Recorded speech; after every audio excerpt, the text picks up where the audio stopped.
ചിന്നുപൂച്ചയും മിന്നുപൂച്ചയും. ചിന്നുപൂച്ചയും മിന്നുപൂച്ചയും കൂട്ടുകാരാണ്.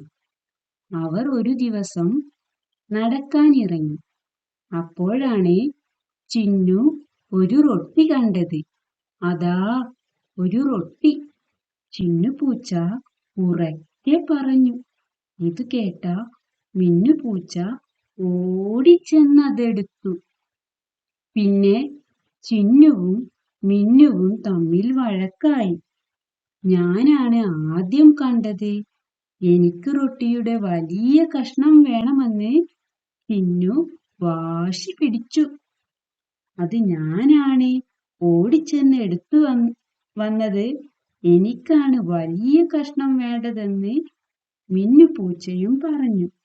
അവരുടെ വഴക്ക് പതുക്കെ അടിപിടിയായി. ഇത് മരക്കൊമ്പിലിരുന്ന കറുമ്പിക്കാക്ക കാണുന്നുണ്ടായിരുന്നു. എന്താണിവിടെ പ്രശ്നം? മിന്നുവും ചിന്നുവും കാര്യം പറഞ്ഞു. ഓ, അത് ഞാൻ പരിഹരിക്കാമല്ലോ എന്ന് കറുമ്പിക്കാക്കയും പറഞ്ഞു.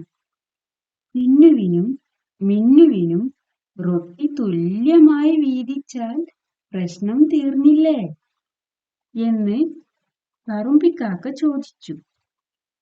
എന്നാൽ അങ്ങനെ ചെയ്തോളൂ എന്ന് മിന്നുവും ചിന്നുവും പറഞ്ഞു. ശരി, രണ്ടാളും ഒന്ന് കണ്ണടച്ചേ, ഞാനിത് തുല്യമായി മുറിക്കട്ടെ, കറുമ്പിക്കാക്ക പറഞ്ഞു. അത് കേട്ട് ചിന്നുവും മിന്നുവും കണ്ണടച്ചിരുന്നു.